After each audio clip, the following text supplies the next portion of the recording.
안녕하세요. 저는 현재 병원에서 일을 하고 있는 간호사입니다. 저는 8년 동안 결혼 생활을 했었는데요. 결혼할 때 가장 많이 들었던 말은 시집 잘 간다 였어요. 그때 당시엔 저도 그 말에 동의를 했고요. 왜냐면 그때 결혼을 약속했던 남자가 잘 나가는 성형외과 원장으로 돈을 정말 잘 벌었거든요. 돈 잘 버는 남편과 결혼해서 좋은 집, 좋은 차, 좋은 옷 입으며 여유 있게 살았습니다. 겉으로는 제가 참 좋아 보이겠죠. 하지만 제 속은 시커멓게 타들어갔다는 걸 아는 사람은 별로 없을 겁니다. 저희 친정 부모님마저도요. 저는 결혼 전 대학병원 간호사로 일을 했었습니다. 좀 힘들긴 해도 나름 직업의식을 갖고 열심히 일을 해오던 차에 동료 직원분 결혼식에 갔다가 그 남자를 알게 되었어요. 저는 그냥 가볍게 인사 정도만 했었던 걸로 기억하는데 그 남자는 저에게 관심이 있었나 봅니다. 결혼식에서 저를 보고 자기 스타일이라서 한눈에 반했다고 하면서 결혼했던 그 동료 직원에게 저를 소개시켜 달라고 했다더군요. 결혼식에 워낙 사람이 많았으니 저는 처음에 누군지 기억을 잘 못했어요. 그런데 그 동료 직원이 그러더군요. 받아봐요, 가연씨. 그 사람 잘 나가는 성형외과 원장이에요. 병원도 얼마나 크다고. 정말요? 나이도 어려 보이는데. 얼굴이 팽팽해서 그렇지 나이가 그렇게 적지는 않아요. 슬기 씨랑은 한 8살 정도 차이 날걸요? 그래도 관리 잘해서 그렇게 안 보이죠? 네, 한번 만나봐요. 우리 남편 지인분인데 남편 말로는 돈을 갈키로 쓸어 모은다더라고. 돈 번다고 결혼도 안 한 것 같아. 좋은 조건의 남자인데 저한테 한눈에 반했다고 소개해달라 하니 얼떨떨하기도 하고 저도 그때 딱히 만나고 있던 남자도 없던 참이어서 그렇게 연락처를 주고받게 되었어요. 그 남자는 비싼 외제차로 저를 데리러 왔고 근사한 곳에서 식사 후 드라이브도 시켜주더라고요. 본인 직업이 그래서 그런지 관리도 잘 돼 있고 피부도 좋았습니다. 머리숱도 빽빽했고요. 물론 나중에 알고 보니 머리는 탈모 때문에 모발 이식을 한 거라고 했지만요. 어쨌든 젠틀하면서도 유머 감각이 있는 그 남자에게 저는 홀딱 빠지게 되었고 결국 사귀게 되었습니다. 그 남자는 결혼을 빨리 하고 싶어 해서 만난 지 5개월 만에 결혼 준비도 하게 되었는데요. 아무래도 그 남자와 저희 집 형편이 차이가 있다 보니 부담스럽기도 했습니다. 하지만 의외로 시부모님은 저에게 뭔가를 바라지는 않으시더라고요.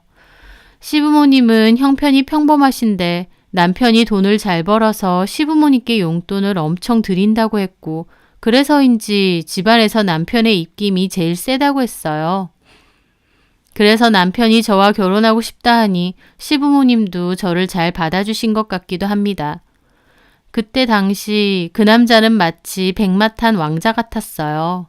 왜냐면 주변에서 하도 시집 잘 간다, 이제 원장 사모님 소리 듣고 살겠다라는 소리를 해대니까 저도 마치 하늘 위를 걷는 것처럼 붕 떠 있었고 그 남자가 진짜 멋있게 보였거든요.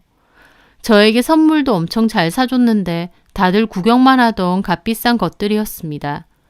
나에게 잘하고 또 돈도 아낌없이 잘 쓰니 좋을 수밖에 없었어요. 그렇게 저희는 결혼을 하게 되었습니다. 그런데 결혼하고 3개월도 안 됐을 때였어요. 남편이 퇴근 후 샤워를 하고 있을 때 전화가 울려서 제가 대신 받았거든요. 그런데 웬 여자인 겁니다. 어떤 여자가 콧소리로 원장님, 어제 잘 들어가셨어요? 하길래 제가 깜짝 놀라서 누구시냐니까 바로 끊어버리더라고요. 샤워하고 나온 남편에게 이 여자 누구냐고 하니까 남편은 아무렇지 않은 척 폰을 쓱 보더니 개인적으로 연락하지 말라니까 라는 겁니다. 저는 황당해서 다시 물었죠. 누구야 이 여자? 한 번씩 가는 술집마다. 남편은 정말 대수롭지 않게 말했습니다. 말하는 투로만 보면 그냥 점심 먹으러 가는 밥집을 말하는 것처럼 아무렇지 않았죠. 술집? 어제 친구들 만난다고 했잖아. 남자들끼리 만나서 뭐해? 술 먹으러 가지. 근데 마담 있는 그런 데라고? 오. 남편은 뭐가 잘못됐냐는 식으로 멀뚱히 저를 쳐다봤고 저는 어이가 없었죠. 그럼 옆에 여자들도 있어? 술집 여자들? 있지. 뭐라고? 그런 데를 왜 가? 왜 가긴 그냥 술집인데 뭐. 술 따라주는 사람은 있어야 될 거 아니야. 손이 없어 발이 없어. 친구들이랑 놀러 갔으면 친구들끼리 따라주고 마시면 되잖아. 제 말에 남편은 기분 나쁘다는 듯 미간을 확 찌푸리더라고요. 자기야, 자기 말을 좀 험하게 하네? 나 그런 거 안 좋아해. 좀 부드럽게 말을 할 수 없어? 남편하고 남편 친구들은 손이 없냐니. 나이도 훨씬 어리면서. 지금 그게 중요한 게 아니잖아. 사회생활 하다 보면 그런 데 갈 수 있어. 무슨 큰일이라고 호들갑이야. 여자 있는 술집에 갔는데 그게 아무것도 아니야? 제 말에 남편은 코웃음을 치더라고요.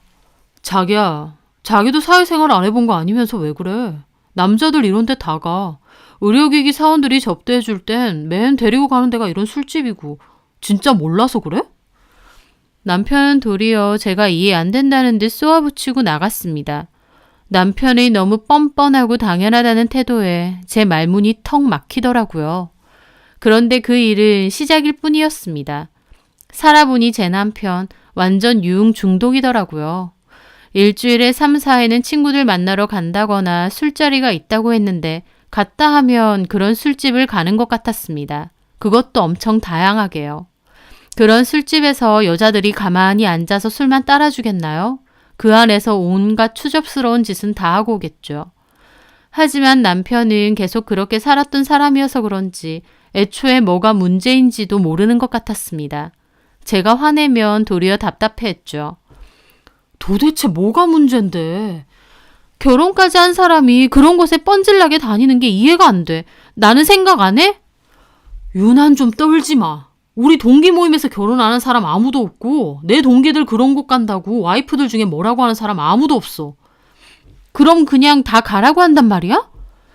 자기처럼 이렇게 쥐잡듯이 남편 잡는 그런 와이프는 없다 이 말이야. 내가 돈을 안 벌어다 주는 것도 아니고. 돈만 벌어주면 끝이야? 제 말에 남편은 저를 몹시 싸늘하게 쳐다봤습니다. 자기야, 아니 가연아. 나 성형외과 의사야. 우리 병원 그저 그런 변두리 병원 아니고 성형 관광하러 오는 관광객들만 해도 트럭으로 오는 병원이라고. 예약 잡는 것만 해도 힘들 정도로 잘 되는 곳이야. 내가 벌어다주는 그 돈들로 자기도 더 이상 일 안 하고 잘 먹고 잘 살잖아. 내 직장은 자기가 그만두라고.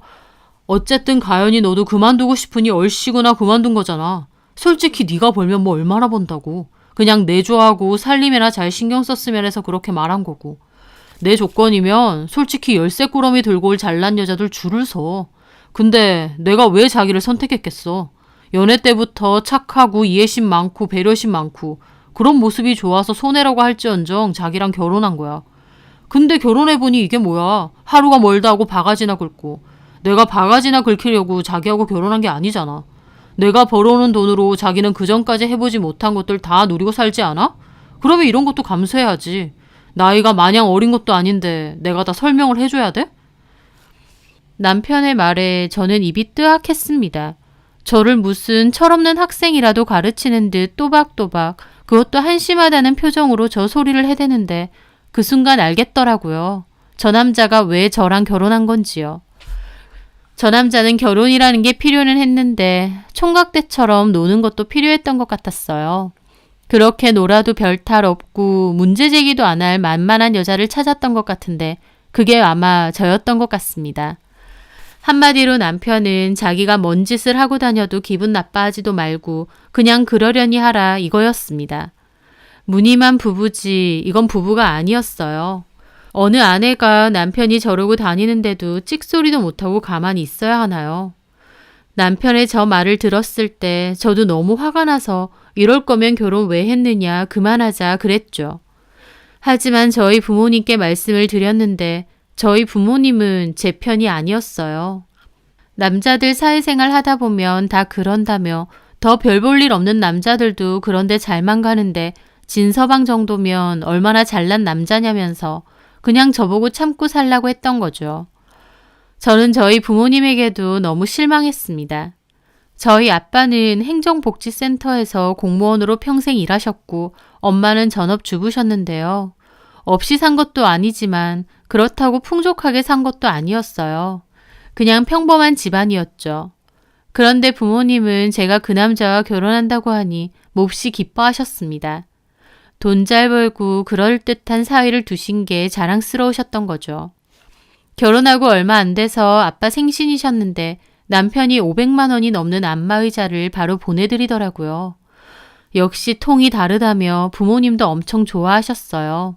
게다가 주변에다 자랑하기도 좋으셨던 거겠죠.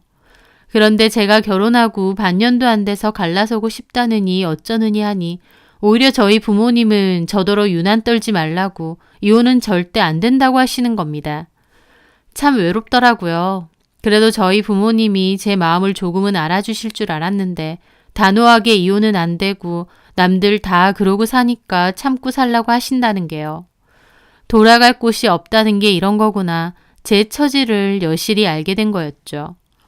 남편이 저에게 대놓고 자기가 하고 다니는 짓에 대해서 신경 쓰지 말라고 엄포를 놓았는데도 저를 면전에서 개무시하는 행동인데도 저는 이혼하자고도 못했습니다. 그래서 남편에게 말을 했습니다. 이혼은 안 하겠다. 당신이 그런 업소 다니는 것도 터치 안 하겠다. 다만 업소에서 여자들 만나는 건 괜찮지만 절대 따로 내연녀를 만들지는 말아라 라고요. 솔직히 제가 저렇게 말한다고 남편이 제 말을 고지곧대로 듣겠나요? 그냥 제 딴에는 자존심 때문에 저렇게라도 말한 거죠. 남편은 알겠다며 자기가 업소에서는 만나도 밖에서 따로 여자를 만들거나 하는 일은 하지 않겠다면서 하나마나한 약속을 했습니다. 그 후부터는 남편이 업소를 가든 친구들과 외국으로 황제 관광을 가든 뭔 짓을 해도 저는 터치할 수 없었어요. 집으로 오지 않아도 밤늦게 연락 한 통이 없어도 저는 남편에게 따지지도 못했습니다. 껍데기만 아내였으니까요. 어떻게 보면 저도 비겁했죠. 그 자리를 박차고 나오기엔 아까웠던 거니까요. 결혼하고 나서 제가 누리던 것들을 포기하기 싫었던 것 같습니다. 그전에는 3교대로 간호사 일을 하면서 피곤하고 스트레스도 많이 받았었거든요. 게다가 월급 받으면 일부는 부모님 드리고 나머지는 알뜰살뜰 저금하고. 그런데 남편하고 결혼하고 나선 돈 걱정은 아예 없어졌죠. 1:1 개인 트레이너에게 운동 배우고 쿠킹 클래스나 플라워 레슨 받으러 다니고 고급 외제차 끌고 다니면서 백화점 쇼핑 다니고 브런치 먹으러 다니고 옷이나 가방을 살 때 가격표도 잘 안 보게 됐습니다. 어차피 비싸도 살 수 있으니까요. 결혼 전 생활과는 아예 달랐어요. 그러다 보니 저도 그 생활을 포기할 마음까진 없었던 거죠. 저는 결국 돈의 노예처럼 남편이 원하는 대로 남편의 사생활에 대해서는 일절 입을 대지 않았습니다. 그저 집에서는 집안 살림 잘해놓고 내조도 열심히 하고 남편이 하는 일에는 절대 입대지 않는 착하고 조용한 와이프의 역할을 했습니다. 하지만 그렇다고 제 속까지 마냥 편한 건 아니었어요. 밖으로만 도는 남편을 보며 아무리 겉으로는 풍족하게 잘 살지언정 이게 진짜 부부가 맞는 건가, 이렇게 사는 게 맞는 건가 싶은 현타도 종종 오긴 했죠. 그렇게 남편과 저는 이 이상한 부부 생활을 8년 넘게 지속하게 되었어요. 현타가 올 때면 저는 더 부지런히 사람들을 만나고 돈도 쓰고 다녔습니다. 허한 마음을 채우려고 겉으로는 더 화려하게 행복해 보이게끔 노력했던 것 같아요. 남편은 그 와중에도 아이 욕심은 없어서 저와 남편 사이에 아이도 없었습니다. 시부모님도 남편이 그러기로 했다 보니 딱히 터치는 안 하셨고요. 그러다 보니 시간이 갈수록 남편과 저는 남보다도 못한 사이가 되어갔죠. 저는 결혼 후에도 전 직장에 같이 근무를 했던 동료들과도 여전히 잘 만나왔는데요. 저 포함해서 총 4명인데 나이가 저보다 어린 후배 1명 빼고는 다 저처럼 기혼자였습니다. 병원에서 직장 동료로 만나긴 했지만 성격들이 다 잘 맞아서 이제는 직장 동료를 넘어 오랜 친구들이나 다름없는 사이였죠. 그 친구들은 저한테 결혼 잘했다는 소리도 잘했어요. 그러면 저는 겉으로는 티내지 않고 그냥 웃으면서 아무 말 안 했죠. 저는 속사정을 다 꺼내놓을 만큼 솔직하진 못했거든요. 그런데 그중 결혼을 안 한 후배 한 명은 유달리 제 남편 얘기를 많이 했습니다. 나도 가연 선배 남편분 같은 사람만 있음 당장 병원 때려치우고 결혼하고 싶다. 그래서 제가 우스갯소리로 그랬죠. 그럼 슬기 네가 데리고 살래? 제 말에 후배는 눈을 반짝이더라고요. 진짜요? 그래도 돼요? 딴 말하지 마세요 선배님. 딴 말 안 해. 데리고 가. 괜히 그러시네. 근데 선배님, 이 가방 새로 사신 거예요? 이거 엄청 비싼 거잖아요. 게다가 돈이 있어도 못 사는 거라면서요. 아무한테나 안 팔아서? 혹시 선배 이 브랜드 VIP예요? 아, 나 아니고 우리 남편이 그 브랜드를 좋아해. 어머 진짜요? 대박이다. 그래서 선배 남편분이 사주신 거예요? 저는 떨떠름한 기분을 물리치고 애써 웃으며 말했죠. 신상이라고 하나 사주더라고. 직접 사오신 거예요? 와, 진짜 멋지다. 후배는 제 가방을 한참이나 들여다봤어요. 하지만 저는 입이 참 쓰더라고요. 왜냐고요? 남편은 그 브랜드에서 가방이나 지갑, 스카프 등을 잘 샀어요. 제 것이냐고요? 아니요. 아마 본인이 가는 술집들 마담이나 아가씨들에게 기분 낸다고 사주는 선물들이겠죠. 그런 걸 잘 사주다 보니 VIP까지 된 것 같은데 매번 그런 여자들한테만 사주기 미안하니까 제 것도 하나 사준 겁니다. 이런 자세한 얘기까진 안 하지만 저도 남편과 오랫동안 살다 보니 이제 눈치 백단으로 척하면 척이 다 됐어요. 참 씁쓸하게도 말이죠. 그렇게 지내오던 어느 날 남편은 부쩍 집에 안 들어오는 날이 잦아졌습니다. 겉으로는 그러든가 말든가 하면서도 솔직히 기분이 좋을 순 없죠. 또 어떤 술집 여자랑 뒹굴고 있을까라는 생각도 있고요. 무뎌졌다고 생각하면서도 한편으론 이렇게 사는 게 아닌 것 같은데 비참함이 몰려왔습니다. 그러던 어느 날이었어요. 운동을 끝내고 후배가 전화가 왔더라고요. 저희 동네에 왔는데 커피나 한잔 하자고요. 저는 알겠다면서 씻고 나가서 후배를 만났습니다. 후배는 몇 달 못 보던 사이에 더 예뻐져 있더라고요. 운동 갔다 오셨어요? 선배 필라테스 하신다고 했나? 맞아. 그래서 선배는 결혼하고서도 이렇게 몸매도 좋고 관리를 잘하나 봐요. 아기를 안 낳아서 그런 거지 뭐. 근데 선배는 왜 애 안 낳아요? 글쎄, 딱히 안 생기네. 병원 가보셨어요? 뭐 생길 때 되면 생기겠지. 그나저나 슬기 너 더 예뻐졌다. 실은요 선배, 저 시술 조금 받았어요. 어머 정말? 네, 선배 남편분께서 하시는 병원요. 나한테 말하지. 그럼 싸게 해줄 텐데. 어차피 가서 직접 말했어요. 그랬더니 선배 남편분, 아니 원장님께서 알아서 싸게 해주시던데요. 그리고 엄청 신경 써주셨어요. 그랬어? 그때 결혼 후에는 본 적 없잖아요. 근데 오랜만에 뵀는데도 여전히 잘생기고 관리도 잘했는지 피부도 저보다 좋으시던데요. 본인 관리 열심히 하는 사람이야. 저는 웃으면서 커피를 마시다가 우연히 후배의 가방을 보게 되었죠. 못 보던 가방이네. 새로 샀어? 예쁘다. 예쁘죠 선배? 저 맨날 같은 가방만 들고 다녔잖아요. 원래 들고 다니던 것도 명품이었잖아. 월급 한 푼 두 푼 모아서 겨우 산 거였잖아요. 그래서 그것만 주구장창 들고 다녔고요. 그럼 그건 뭔데? 누가 사준 거야? 제 말에 후배가 싱긋 웃더라고요. 남자친구가요. 어머 정말? 남자친구 생겼어? 저번엔 그런 말 안 했잖아. 그 뒤에 생겼거든요. 어떤 사람이야? 매너 있고 재밌고 괜찮은 사람이에요. 어머나, 소개 한번 시켜줘. 곧 국수 먹는 거 아니야? 그럴 수 있도록 노력해보려고요.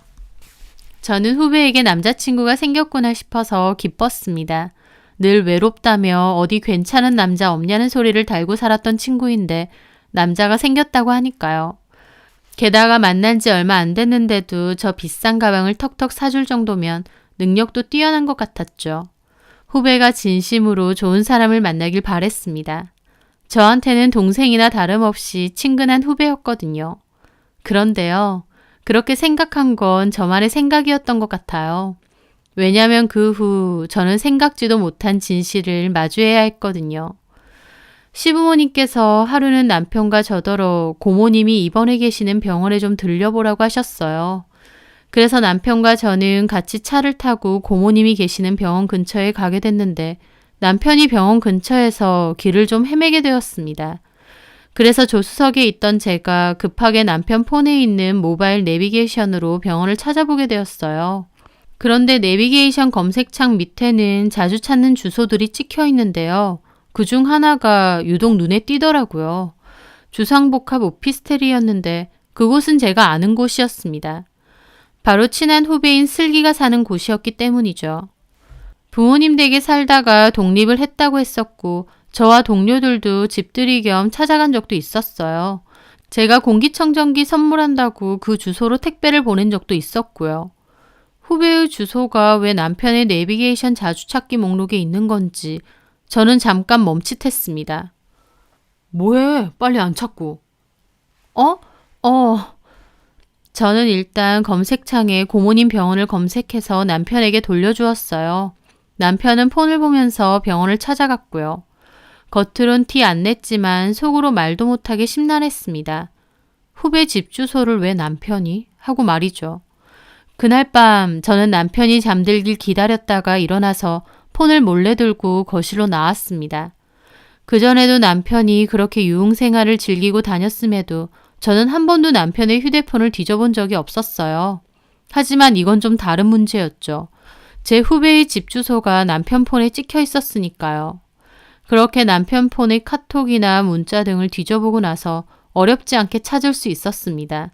바로 후배와 남편이 나눈 대화들을요.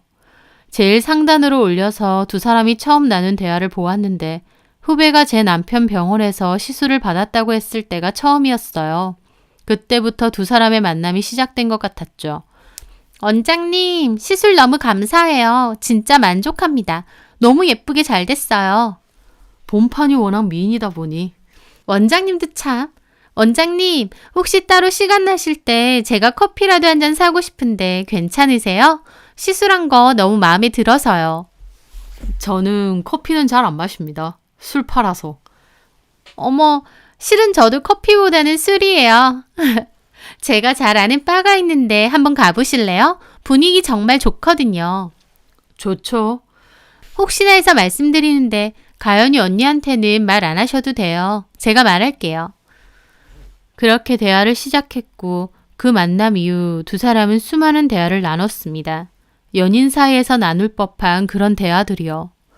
그걸 보는데 속이 참 메스껍더라고요. 남편 놈은 말할 것도 없고 후배에게도 이루 말할 수 없는 역겨움이 올라왔습니다.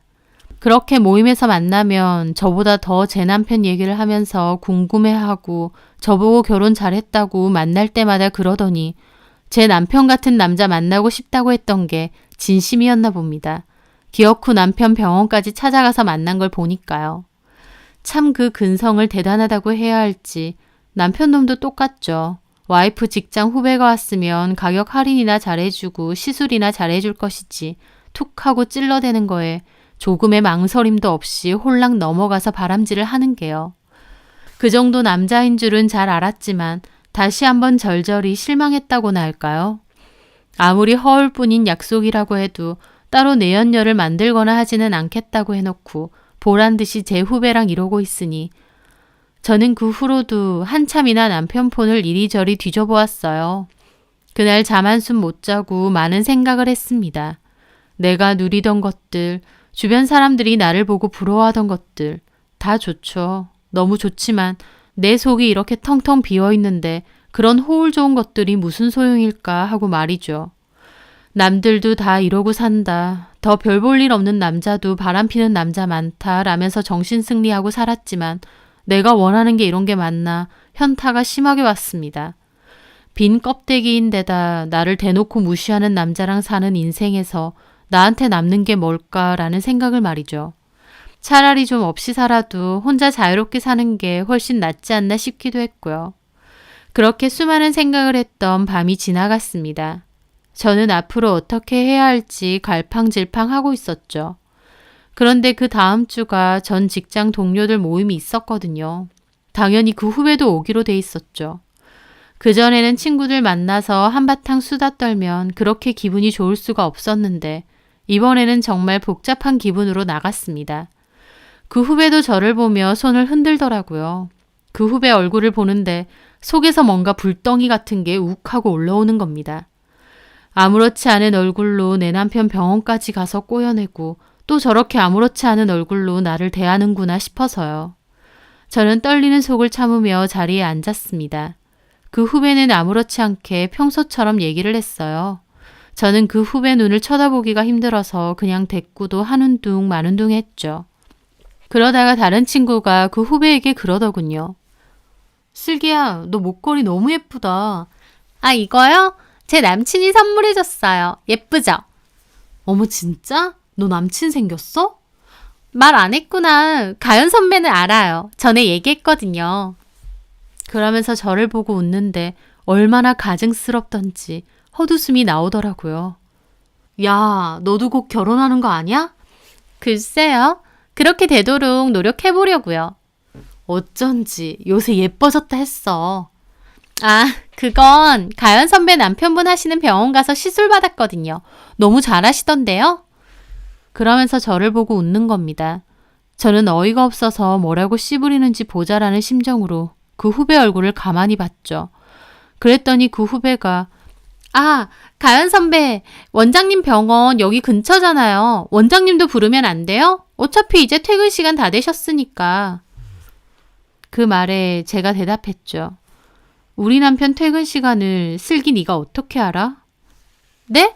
아, 보통 병원들 이 시간에 마치잖아요. 부르면 안 돼요? 오늘 술값도 내주시고.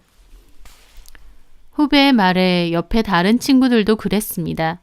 오, 진짜 부르면 안 돼? 결혼식 이후로는 한 번도 못 본 것 같아. 그래서 제가 폰을 꺼내서 남편에게 전화를 걸었습니다. 난데 자기 병원 근처에 있는 칵테일 바인데 친구들이랑 왔거든. 병원 동료 친구들. 혹시 퇴근했음 여기로 올래? 안 온다고 할 줄 알았는데 흔쾌히 온다고 했습니다. 저는 전화를 끊으며 후배를 슬쩍 봤어요. 후배는 아마 먼저 남편하고 어떤 이야기가 되어 있었던 건지 의기양양한 표정을 짓고 있더라고요. 그걸 보는데 저도 참고 있던 심지가 뚝 끊기는 것 같았죠. 이 파렴치한 것들을 어떻게 해야 할까 싶었습니다. 오신대요? 와, 그러면 우리 더 시켜도 되겠다. 돈 잘 버는 원장님이 사시는 거니까. 그래도 되죠, 선배? 저는 그 말에 정색을 하며 말했습니다. 네 맘대로 할 거면서 나한테 묻기는 뭘 물어? 제 말에 분위기는 찬물을 끼얹은 듯 조용해졌죠. 저는 여태까지 한 번도 그렇게 말을 한 적이 없거든요. 제 굳은 얼굴에 후배도 얼떨떨해 하더라고요. 네? 슬기 네 남친도 불러봐. 궁금하다. 어떤 사람이야? 저번엔 명품 가방 사주고 이번엔 목걸이 사주고 능력 좋은가 보네. 어떤 사람인지 불러봐. 제 말에 옆에 있던 친구도 맞장구를 쳤어요. 맞아. 불러봐. 궁금하다. 하지만 후배는 표정이 굳더라고요. 그래서 제가 물었죠. 못 부르겠어? 왜? 혹시 가정 있는 사람이야? 저는 웃으면서 그렇게 물었고 옆에 친구들은 깜짝 놀라서 저를 당기더라고요. 왜 그래 슬기한테? 아니, 내가 들은 게 있어서. 슬기야, 내가 너 전 직장 선배이자 인생 선배로 말하는데 가정 있는 남자 만나고 다니지 마. 왜 그러고 살아? 내 연녀 딱지 달고 사는 게 좋아? 제 말에 친구들도 놀라서 후배를 쳐다봤죠. 후배는 얼굴이 뻘개져서 저를 노려보더라고요. 무슨 소리 하세요? 무슨 가정 있는 남자요? 맞잖아. 아니면 불러보든가. 아, 부를 필요 없나? 이미 오고 있어서? 그게 무슨 소리야? 얘 우리 남편이랑 바람났어. 작정했는지 아예 우리 남편 병원 가서 시술 받으면서 커피 마시자고 카톡 보냈더라. 우리 남편 좋다고 거기 넘어갔고 날짜 보니까 한 석 달은 넘은 것 같아. 그 말에 친구들 입이 떡 벌어져서 슬기를 쳐다봤죠. 진짜야? 야, 이슬기, 너 가연이 말이 진짜야? 후배는 당황해서 아무 말도 못하더라고요. 제가 이렇게 다 알고 있을 줄은 몰랐겠죠. 아무것도 모르는 무지랭인 줄 알고 제 앞에서 살살 놀렸던 것 같더라고요. 야, 진짜냐고! 이거 말 못하네. 진짠가 봐. 뭐 이런 미친년이 다 있어. 허구한 날 가연이한테 선배 부러워요 이지랄 하더니 진짜 가연이 남편한테 꼬리 쳤다고? 친구들은 저보다 더 열받아서 따져주더라고요. 빨리 맞는지 아닌지 말하라고 다그치면서요. 그 후배는 당황한 얼굴로 눈알만 굴려대다가 오히려 뻔뻔하게 말하더군요. 맞다면 어쩔 건데요. 저는 코웃음만 났습니다. 그래요. 나 원장님이랑 만나요. 근데요 선배, 들어보니까 선배 완전 원장님하고 남하고 다를 것 없다면서요? 잠도 안 잔다고 하던데요? 그게 무슨 부부예요? 인연이 미쳤나? 야, 잠을 자든 말든 네가 뭔데 남의 남편하고 놀아나? 노란한 거 아니거든요? 원장님이 선배랑 헤어지고 저랑 살고 싶다고 했거든요? 솔직히 저도 원장님 좋아요. 원장님이 원한다면 같이 살고 싶고요. 이혼 될 때까지 기다려줄 수도 있어요. 솔직히 선배도 그래요. 원장님한테 정도 없으면서 원장님 돈 아쉬워서 옆에 붙어 있는 거죠? 왜 그러고 살아요? 나 같으면 자존심 상해서라도 그렇게 안 살아요. 이게 진짜 미쳤나? 야, 너 병원에다가 이 사실 다 꼰질러 줄까?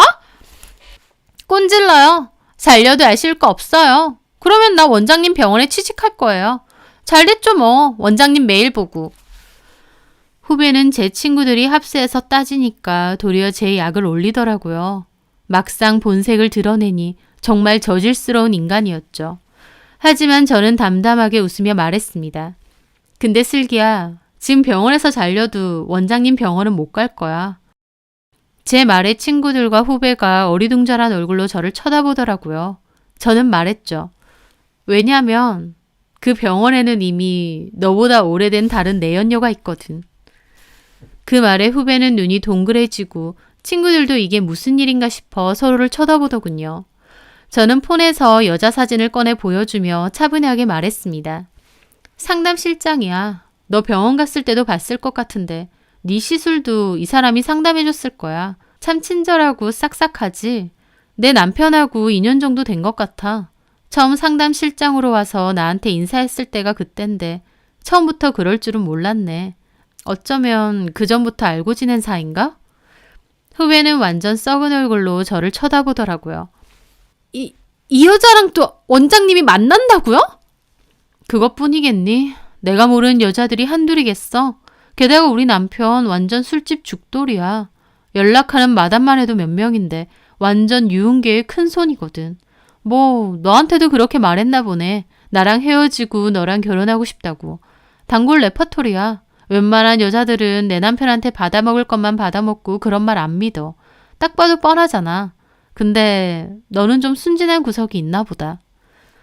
저는 폰에 상담실장 사진을 보여주며 말했죠.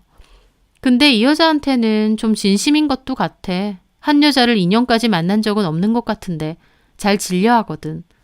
나는 이미 학됐어. 네 말 맞다나. 나 우리 남편한테 정 없고 돈만 보고 살아. 그러니까 내 다음 자리는 이 상담실장 여자하고 잘 얘기해봐. 뭐 순번을 나눠 가지던지 이 여자 먼저 하고 기다렸다가 그 다음에 너 가지면 되겠다. 제 말에 후배는 얼굴이 하얗다 못해 새파랗게 질렸습니다. 왜 놀래? 너 진짜 순진하게도 내 남편이 너를 진심으로 사랑한다고 생각해? 그 인간은 진심이라는 게 없어. 그냥 치마만 두르면 다 오케이야.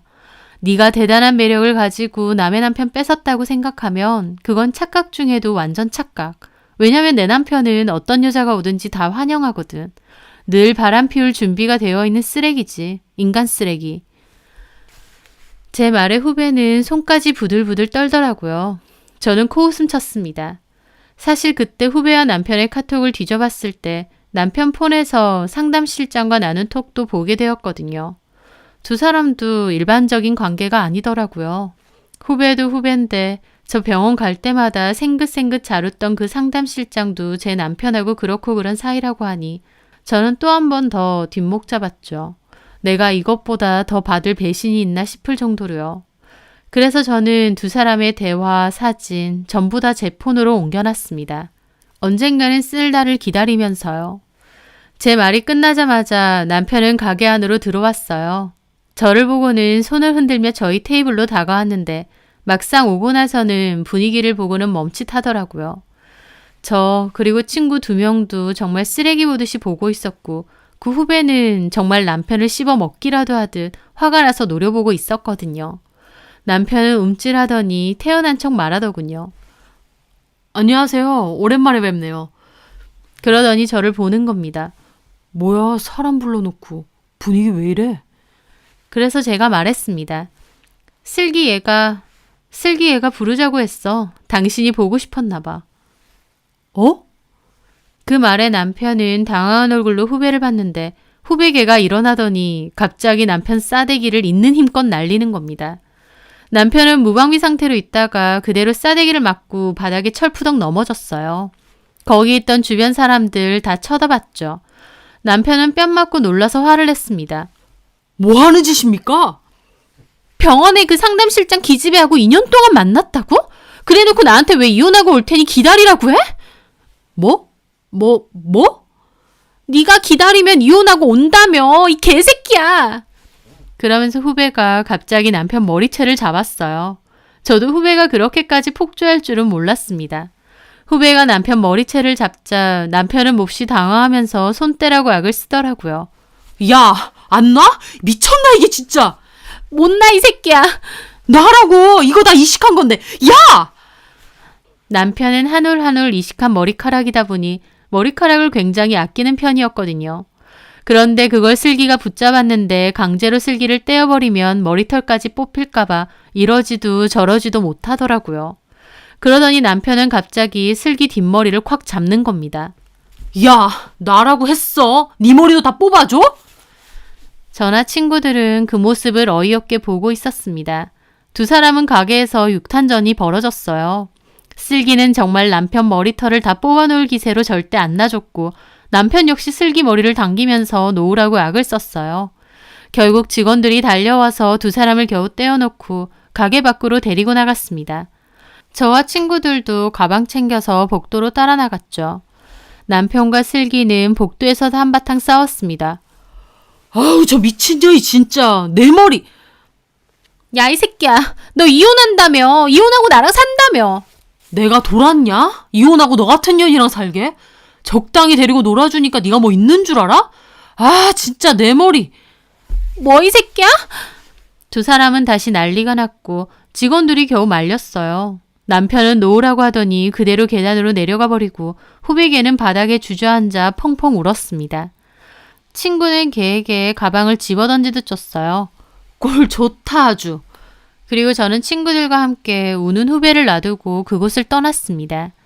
밖으로 나와 저는 친구 차를 타고 근처의 다른 술집으로 갔어요. 저는 친구들에게 제 속마음을 털어놓으며 펑펑 울었습니다. 여태까지 참고 참아서 그런지 한번 터져나오니까 멈출 수가 없더라고요.